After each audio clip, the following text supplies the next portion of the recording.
Praise the lord. దేవుని ఘనమైన నామమునకు మహిమ కలుగును గాక. ఈరోజు దేవుని వాగ్దానము, మిమ్మును పిలిచిన వాడు నమ్మదగిన వాడు. 1 తెస్సలోనికయులు 5వ అధ్యాయం 24వ వచనము. ఈ ఉదయకాల సమయంలో దేవుడు నమ్మదగిన దేవుడుగా మనకు తెలియజేస్తున్నాడు. దేవుని నమ్మకత్వాన్ని చూసి ఎన్నిసార్లు ఆశ్చర్యపడిపోయి ఉంటాం. నిన్న, నేడు, రేపు ఎల్లప్పుడూ ఒకే రీతిగా ఉంటాడు. మనుషులు ఎప్పుడూ ఒకేలా ఉండరు. మన ఆరాధన, మన ప్రేమ, మన నమ్మకత్వం దేవునిలో ఎల్లప్పుడూ కూడా ఒకే రీతిలో ఉండదు. కానీ దేవుని ప్రేమ, దేవుని నమ్మకత్వం, ఆయన వాత్సల్యం మన పట్ల ఎప్పుడూ ఒకే రీతిగా ఉంటుంది. ఒక్కోసారి నీవు అనుకుంటూ ఉంటావు కదా, నేను ఎందుకు పనికిరాను అని. దేవుడు నిన్ను దాచి మెరుగుపెట్టి తన అంబుల పొదలో దాచి ఉంచాడు.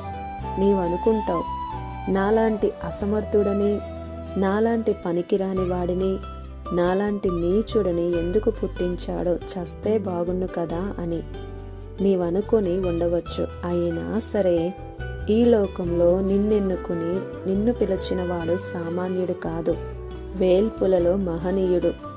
ఇతరులను చూసి భక్తి చేయడం కాదు, నీవు దేవుడు అంతే. పిలిచిన వాడు మధ్యలో వదిలేయడండి. మీరు పాపము చేసినా, నిర్లక్ష్యమే చేసినా దేవుని ప్రేమలో మాత్రం ఎప్పుడూ మార్పు లేదు. దేవుడిని నమ్మండి.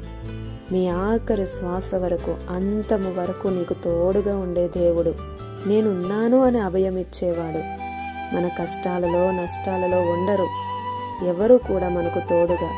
దేవుడే మనకు ఆధారంగా ఉన్నాడు. నమ్మిన వారే మోసం చేయవచ్చు మనల్ని సృజించిన సృష్టికర్త మాత్రం నమ్మదగినవాడు.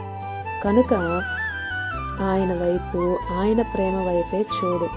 నిజంగా ఆయన ఈ రోజుకి ఇంకనూ నిన్ను ప్రేమిస్తున్నాడు. ఆయన వాత్సల్యత నీ మీద ఉంది. ఆయన మీదే విశ్వాసం ఉంచు. నిన్ను పిలిచిన వాడు నమ్మదగినవాడు, సమర్థుడు అని జ్ఞాపకం ఉంచుకో. ఆమేన్. ఇది నా వాగ్దానం మనందరి జీవితాలలో నెరవేరాలని కోరుతూ దేవుని సువార్త పరిచర్యలో మీ సహోదరి Prasanna. God bless you. Amen.